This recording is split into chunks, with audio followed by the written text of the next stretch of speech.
Routing किसको बोलते हैं और फ्लडिंग किसको बोलते हैं। दो एक टेक्निकल टर्म है जो मैसेज को फॉरवर्ड करते टाइम किस टेक्निक से फॉरवर्ड किया जा रहा है, किस टेक्निक का यूज किया जा रहा है, उसके लिए दो टर्म है, राउटिंग एंड फ्लडिंग। तो पहले फ्लडिंग देखते हैं। Flooding means sending the routing packet to the all outgoing link except from which it comes. Suppose एक नेटवर्क है, उससे बहुत सारा कंप्यूटर है, जिसमें से एक कंप्यूटर क्या कर रहा है, भेज रहा है मैसेज को, डेटा को, ठीक है। तो जिस नोड से भेजा जा रहा है या फिर जो नोड भेज रहा है, जो कंप्यूटर भेज रहा है डेटा को, उसके अलावा सारे कंप्यूटर को वो पैकेट, वो मैसेज भेज देना या भेज देने का प्रोसेस को हम लोग बोलते हैं flooding. Flooding means sending the routing packet to the all outgoing link except from which it comes, ठीक है। ऑल आउटगोइंग लिंक में भेज देना है, बस उसको नहीं भेजना है जिससे वो आ रहा है। तो ये जो प्रोसेस होता है डेटा को भेजने का, मैसेज को, और हम लोग लेयर के टर्म में बोलेंगे तो पैकेट को भेजने का, जिसमें सारे नोड को भेजा जाता है एक्सेप्ट जिससे वो आ रहा है, तो उसको हम लोग बोलते हैं फ्लडिंग, ठीक है। इसका क्या क्या एडवांटेज है। पहला है नो राउटिंग टेबल रिक्वायर्ड। इसके लिए किसी राउटिंग टेबल की ज़रूरत नहीं होती है, जिससे आ रहा है बस उसको छोड़ के सबको भेजना है, तो राउटिंग टेबल की ज़रूरत ही नहीं है, कुछ रूल रेगुलेशन की ज़रूरत नहीं है। उसके बाद सेकेंड एडवांटेज है शॉर्टेस्ट पाथ गारंटीज। इसमें क्या होता है, सबको भेज देना है, सारे आउटगोइंग लिंक को भेज देना है, तो उसमें से कोई ना कोई तो एक शॉर्टेस्ट होगा ना, सारे पाथ में से कोई ना कोई एक शॉर्टेस्ट होगा, तो इसमें शॉर्टेस्ट पाथ को यूज किया जा रहा है, इसकी गारंटी होती है, ठीक है। फिर है हाईली रिलायबल। ये बहुत ही ज़्यादा रिलायबल होता है, because one path is down then send through another path. यदि एक पाथ है वो डाउन हो गया, उसमें लिंक ब्रेक हो गया, तो दूसरे पाथ से भेजा जा सकता है। इसलिए जो फ्लडिंग है, फ्लडिंग जो मेथड है जिसके द्वारा हम लोग पैकेट को सेंड करते हैं, वो काफ़ी रिलायबल होता है, ठीक है। अब देखेंगे हम लोग routing. In routing prepare a routing table for which way to send the packet. Routing में हम लोग क्या करते हैं कि राउटिंग टेबल प्रिपेयर करते हैं, और वो टेबल ये बताता है हम लोगों को कि किस वे से हम लोग को डेटा को या पैकेट को सेंड करना है। वो प्री डिफाइंड एक पाथ होता है, ठीक है। फ्लडिंग की तरह ऐसा नहीं होता है कि सारे लिंक में हम लोग पैकेट को भेज दें, ठीक है। वो एक प्री डिफाइंड पाथ होता है, उस पाथ के थ्रू हम लोग पैकेट को सेंड करते हैं, ठीक है। तो दो तरह का राउटिंग एल्गोरिदम होता है। एक होता है स्टैटिक राउटिंग और दूसरा होता है डायनेमिक राउटिंग। ये कौन सा टाइम है आशुतोष ज्वाइन करने का? कभी कभी एक तो क्लास आते हो, उसमें भी टाइम पे नहीं। मत करो, पूरा ही छोड़ दो, कोई ज़रूरत नहीं है क्लास करने का, पास हो जाओगे। तो दो टाइप का राउटिंग होता है, एक होता है स्टैटिक राउटिंग और दूसरा डायनेमिक राउटिंग। तो स्टैटिक राउटिंग किसको बोलते हैं?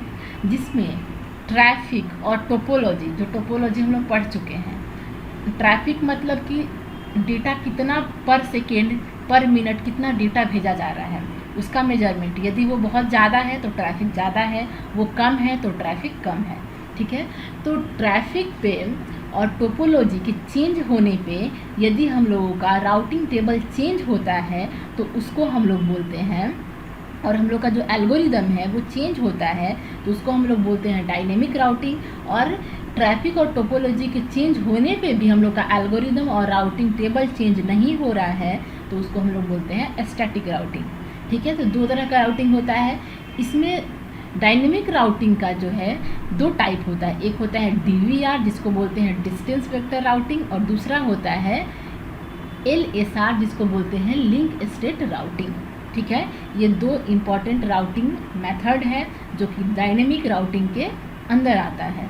तो पहला है DVR और दूसरा है LSR लिंक स्टेट राउटिंग और डिस्टेंस वेक्टर राउटिंग। तो दोनों को बारी बारी से देखेंगे। पहले देख रहे हैं हम लोग डिस्टेंस वेक्टर राउटिंग। देखो डिस्टेंस वेक्टर राउटिंग के को समझने के लिए हम लोग एक एग्जाम्पल लेते हैं कि ये 4 नोड का एक कंप्यूटर नेटवर्क है, ठीक है। उसमें इस तरह से हमारा कंप्यूटर कनेक्टेड है, ठीक है, और सबके बीच का डिस्टेंस दिया हुआ है, ठीक है, कि ए से डी के बीच का डिस्टेंस 7 है, इसके बीच का डिस्टेंस 7 है, 1 है, 7 है, डी से सी का 11 है, सी से बी का 3 है, ए से बी का 2 है। इस तरह से हम लोग को दिया हुआ है। ऐसा हम लोग एज्यूम करके एक एग्जाम्पल के लिए सेट कर लिया है। अब देखो क्या करेंगे हम लोग डिस्टेंस वेक्टर राउटिंग में कि हर नोड पे जाएंगे और राउटिंग टेबल कैलकुलेट करेंगे, ठीक है। हर नोड पे जाएंगे, हर कंप्यूटर पे जाएंगे और उसके लिए राउटिंग टेबल कैलकुलेट करेंगे, ठीक है। अब देखो जैसे कि हम लोग राउटिंग टेबल कैलकुलेट कर रहे हैं नोड बी के लिए, ठीक है, तो इसके राउटिंग टेबल कैलकुलेट करने के लिए उसके 3 पार्ट होंगे। राउटिंग टेबल का 3 पार्ट होगा। पहला पार्ट होगा जिसमें हम लोग डेस्टिनेशन कंप्यूटर क्या है उसका इन्फॉर्मेशन रखेंगे, उसका नाम रखेंगे। उसके बाद उसका जो डिस्टेंस है जिसके लिए हम कैलकुलेट कर रहे हैं उससे कितना है वो डिस्टेंस लिखेंगे। और तीसरा में हम लोग लिखेंगे नेक्स्ट होप, मतलब कि वहाँ से वहाँ तक जाने के लिए उसका जो नेक्स्ट होप है या वो नोड डायरेक्टली कनेक्टेड है या फिर उसके बीच में कोई इंटरमीडिएट नोड है, तो उसी को हम लोग बोलेंगे नेक्स्ट होप। तो नेक्स्ट होप कैलकुलेट करेंगे, ठीक है। तो ये 3 चीज़ हम लोग कैलकुलेट करते हैं किसी भी नोड के लिए राउटिंग टेबल कैलकुलेट करने के लिए। अब देखो हम लोग सपोज बी के लिए यहाँ पे कैलकुलेट कर रहे हैं राउटिंग टेबल। अब बी के लिए हम लोग यहाँ पे 4 नोड है तो चारों के लिए पॉसिबिलिटी यहाँ पे लिखेंगे कि चारों पे कैसे कैसे जाना है। जाना तो हमको चारों पे है, बी तो अपने डेटा को कंटेन ही कर रहा है तो उसको लिखना ज़रूरी नहीं है, फिर भी हम लोग उसको राउटिंग टेबल में मेंटेन करते हैं। बी से बी का डिस्टेंस 0 होगा, वो तो वही डेटा को कंटेन कर रहा है, वही डेटा को सेंड कर रहा है, तो उससे उसका डिस्टेंस 0 होगा। मैथ्स के क्रम में भी सोचो तो वो 0 होगा। तो डेस्टिनेशन हम लोग का ए बी सी डी जितने सारे नोड है उसमें सारे लिखेंगे, ठीक है। उसके बाद डिस्टेंस वेक्टर में क्या लिखेंगे, डिस्टेंस कैलकुलेट कैसे करेंगे कि ए बी से हम लोग कैलकुलेट कर रहे हैं बी का राउटिंग टेबल, तो बी से ए के बीच का डिस्टेंस क्या है 2 है तो 2 लिखें। नेक्स्ट होप क्या है, बी से ए जाने के लिए नेक्स्ट होप हम लोग का क्या है ए है, इसके बीच में कोई और नोड नहीं आ रहा है तो नेक्स्ट होप में हम लोग लिखेंगे ए, ठीक है। उसी तरह बी से बी का डिस्टेंस तो 0 है और नेक्स्ट होप तो कुछ है ही नहीं, बी ही होगा, ठीक है। अब देखो बी से सी का कैलकुलेट करेंगे। देखो बी से सी का, तो बी से सी का हम लोग जब कैलकुलेट कर रहे हैं तो यहाँ पर डिस्टेंस क्या है 3 है, ठीक है। और नेक्स्ट होप क्या है, इसके बीच में कोई होप नहीं है तो यही नेक्स्ट होप हो जाएगा सी। उसी तरह डी के लिए बी से डी क्या है, बी से डी का क्या है कि 7 है डिस्टेंस और नेक्स्ट होप बीच में कोई होप नहीं है तो इसलिए हम लोग डी लिखें, ठीक है। इसी तरह हम लोग कैलकुलेट करेंगे राउटिंग टेबल ए के लिए, ठीक है।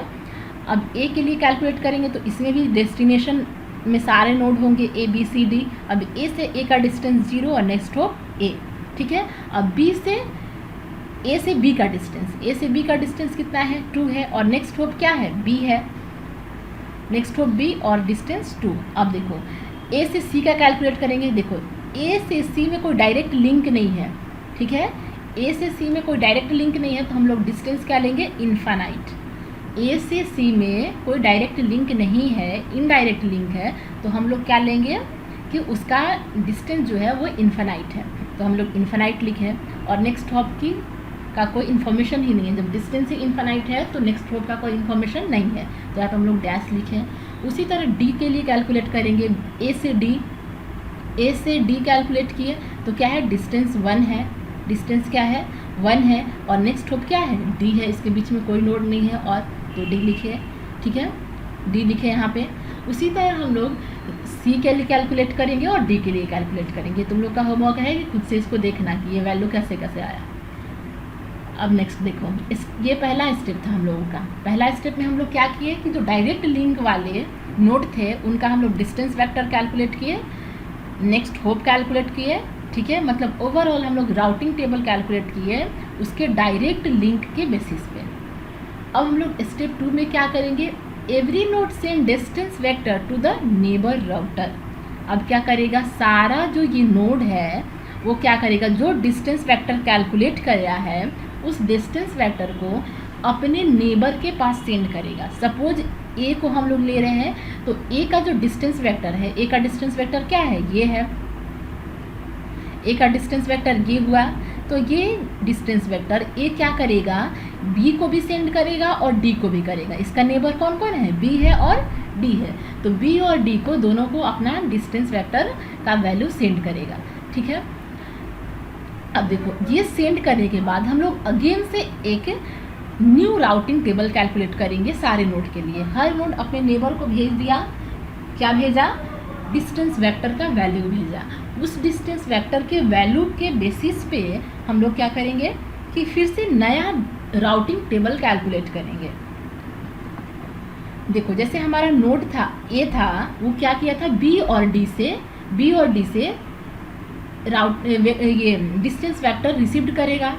ये जो है हमारा नोड ए किससे किससे रिसीव करेगा, डी से रिसीव करेगा और बी से रिसीव करेगा, और भेजेगा भी किसको, ए को भेजेगा और बी को भेजेगा, ठीक है। तो बी और डी से भेजा, ठीक है। देखो बी का जो डिस्टेंस वेक्टर का वैल्यू है, बी के डिस्टेंस वेक्टर का वैल्यू जो है ये है, ये हमारा रहा बी के डिस्टेंस वेक्टर का वैल्यू, क्योंकि हम लोग नोड बी के लिए जो कैलकुलेट किए थे राउटिंग टेबल, उसी में जो डिस्टेंस वेक्टर का वैल्यू होगा वही होगा हमारे नोड बी के डिस्टेंस वेक्टर का वैल्यू। तो डिस्टेंस वेक्टर बी का वैल्यू क्या हुआ, ये हुआ, और अब किसका चाहिए हमको, डी का चाहिए। तो डी देखो, डी के लिए राउटिंग टेबल यहाँ कैलकुलेट हुआ है, तो इसके डिस्टेंस वेक्टर का वैल्यू क्या है, 17110, ठीक है। तो हम लोग को दो वैल्यू मिला है, फ्रॉम बी से मिला 2037 और फ्रॉम डी से मिला 17110, ठीक है। अब इस दोनों के बेसिस पे हम लोग नया राउटिंग टेबल कैलकुलेट करेंगे, ठीक है। अब देखो नया राउटिंग टेबल कैलकुलेट करेंगे तो उसमें भी वही तीन चीज़ होगा, destination, distance, new distance vector और नेक्स्ट होप, ठीक है। अब देखो अब हम लोग ये किसके लिए कैलकुलेट कर रहे हैं, new routing table for a using neighbour routing vector, ठीक है। जो राउटिंग वेक्टर का जो वैल्यू आया था, जिसको हम लोग डिस्टेंस वेक्टर भी बोलते हैं, उसके वैल्यू के आधार पर हम लोग नया राउटिंग टेबल कैलकुलेट कर रहे हैं, किसके लिए, नोड ए के लिए। अब देखो इसके लिए तीन वैल्यू, इसमें तो ए बी सी डी जितनी सारे नोड हैं, जितनी सारी पॉसिबिलिटी है, सबको लेंगे। अब ए से ए के बीच का डिस्टेंस 0 है, और इसके लिए ऑब्वियसली नेक्स्ट होप का वैल्यू भी ए ही होगा, तो ये लिखिए नेक्स्ट होप में। अब देखो ए से बी के लिए कैलकुलेट करना है, ए से बी के लिए कैलकुलेट करना है, तो ए से बी पे जाने के लिए हमारे पास कितने पाथ हैं, एक तो डायरेक्ट पाथ है, ऐसे चले जाएंगे, ठीक है। ए से डायरेक्टली हम बी पे चले जाएंगे, ए से डायरेक्टली हम बी पे चले गए, ठीक है। और फिर बी से बी पे लिखने का कोई मतलब नहीं है, बस उसको हम लोग ऐसे ही कंसिडर किए हैं, क्योंकि एक और पाथ है जो दो एज के थ्रू होके जा रहा है। पहला एज है ए से डी और दूसरा एज है डी से बी। पहला एज है ए से डी, देखो पहला एज ए से डी और फिर डी से बी, ऐसे होके आ रहा है, ए से डी और डी से बी, ठीक है। मतलब दो एज को क्रॉस करके वो पहुंच रहा है बी के पास, ठीक है। तो ये दो पॉसिबिलिटी है हमारे पास ए से बी पे जाने के लिए, ठीक है। तो ए से डी तक का डिस्टेंस 1 है और डी से बी का डिस्टेंस कितना है, 7 है।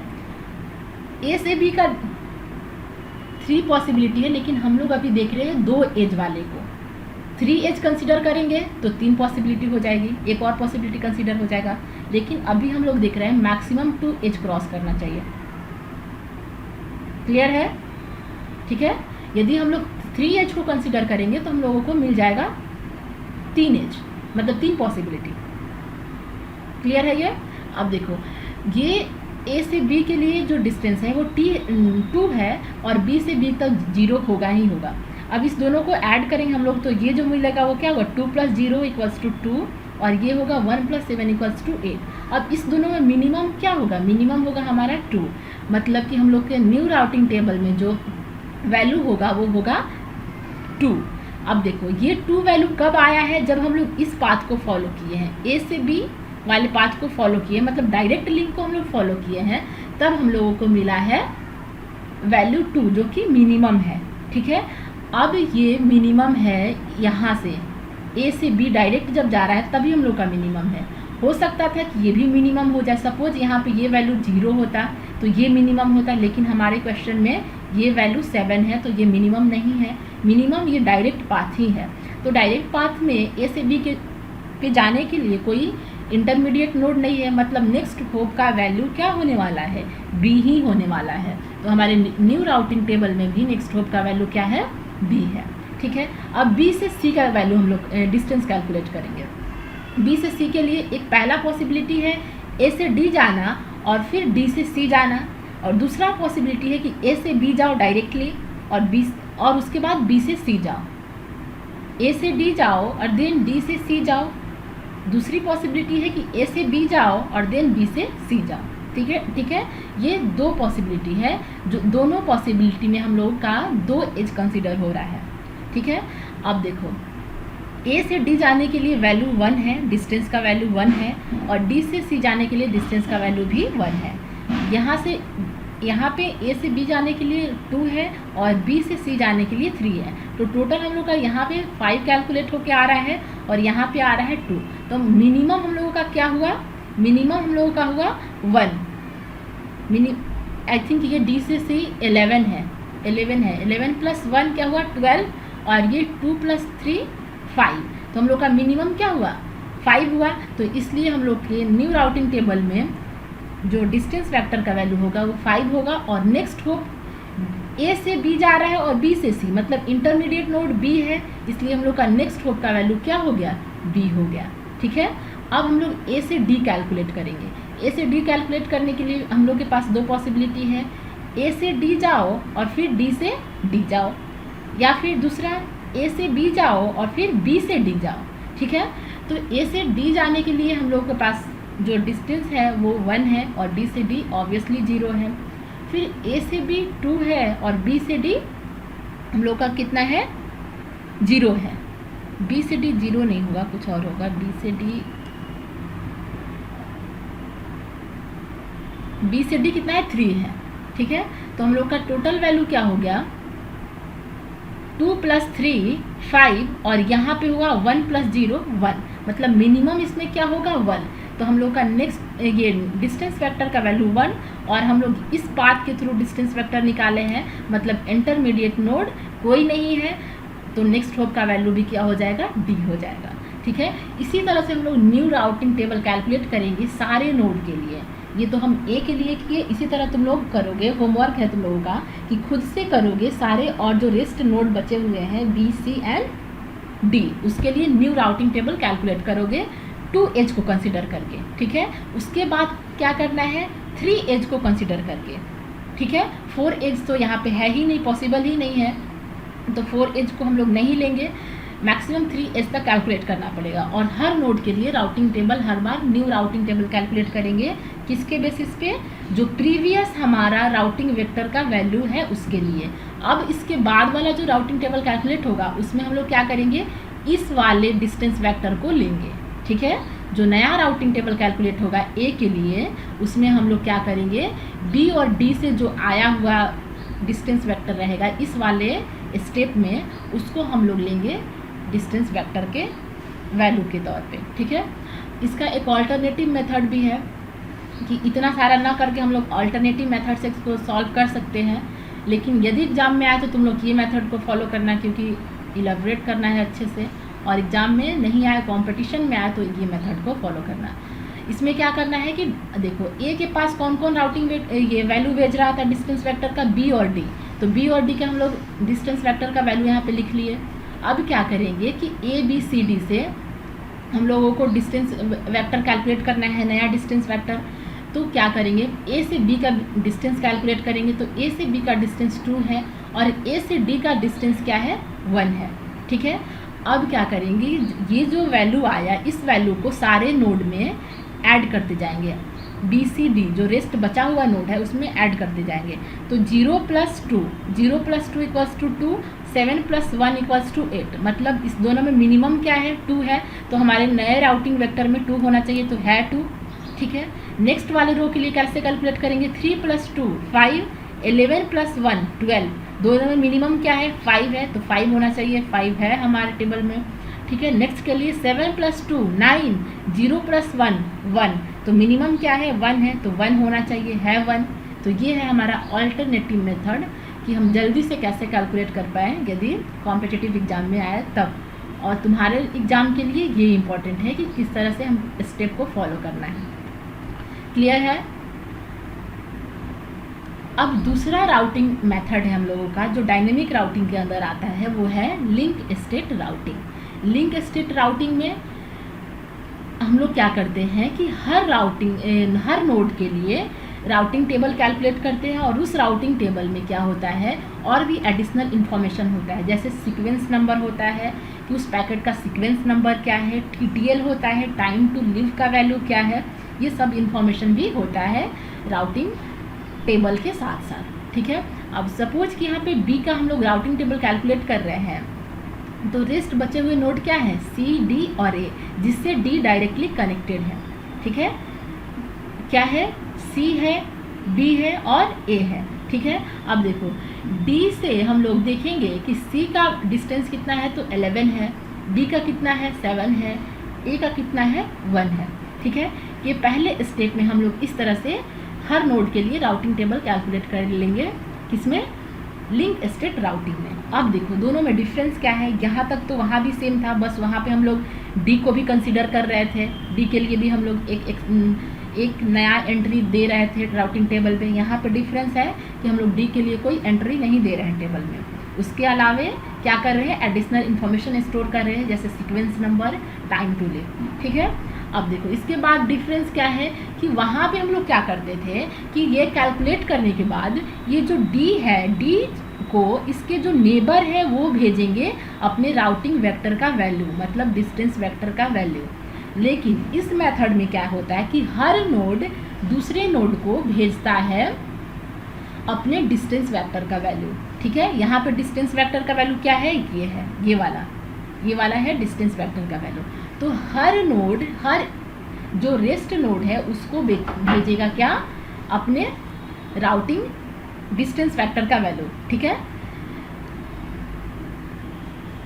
तो ये जो हमारा डिस्टेंस लिंक स्टेट राउटिंग है, ये किस पे वर्क करता है, ये वर्क करता है ग्लोबल नॉलेज पे। क्यों ग्लोबल नॉलेज पे वर्क करता है, क्योंकि इसमें हर किसी का डेटा, हर किसी का इन्फॉर्मेशन, हर एक नोड का इन्फॉर्मेशन दूसरे नोड को पता होता है। ठीक है। और उसमें क्या होता था कि उसके नेबर का इन्फॉर्मेशन ही पता होता था, तो इसलिए वो वर्क करता है लोकल इन्फॉर्मेशन पे और ये वर्क करता है ग्लोबल इन्फॉर्मेशन पे। क्लियर है।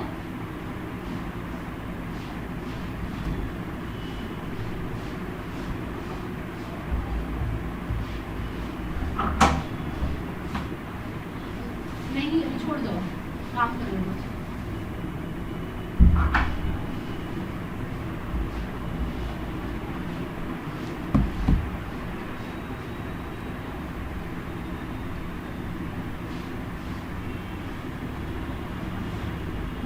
तो हमारे जो ये लिंक स्टेट राउटिंग है, इसमें हम लोग क्या यूज कर रहे हैं, हम लोग इसमें यूज कर रहे हैं फ्लडिंग मेथड, क्योंकि यहाँ पे जो इन्फॉर्मेशन है सबको भेजा जा रहा है, सबको शेयर किया जा रहा है, तो ये किस पे वर्क कर रहा है, फ्लडिंग पे वर्क कर रहा है। ठीक है। This algorithm is based on global knowledge whereas DVR distance vector routing based on the local knowledge. ये तो हम पहले एक्सप्लेन कर दिए क्यों लोकल पे है, क्योंकि उसमें सिर्फ नेबर की जानकारी है उसके हर नोड को, और यहाँ पे हर एक नोड को अदर नोड के डिस्टेंस वेक्टर की जानकारी है। ठीक है। तो ये ग्लोबल नॉलेज पे वर्क करता है और वो करता है लोकल नॉलेज पे वर्क। ठीक है। इसी तरह हम लोग लिंक ये नेक्स्ट स्टेप में क्या करेंगे, न्यू राउटिंग टेबल कैलकुलेट करेंगे, और न्यू राउटिंग टेबल कैलकुलेट करने के लिए हम लोग जो है जो प्रीवियस स्टेप में जो राउटिंग टेबल कैलकुलेट हुआ है उसके डिस्टेंस वेक्टर का यूज करेंगे, और उसके डिस्टेंस वेक्टर के आधार पर जैसे हम लोग किए थे DVR में, उसी तरह यहाँ भी हम लोग 2 एज को कंसिडर करके मैक्सिमम 2 एज को लेके पॉसिबिलिटी को देखेंगे, और उसमें से जो मिनिमम होगा उसको हम लोग डिस्टेंस वेक्टर में लिखेंगे, जैसे हम लोग किए थे उसमें DVR में, उसी तरह हम लोग करेंगे यहाँ पे लिंक स्टेट में।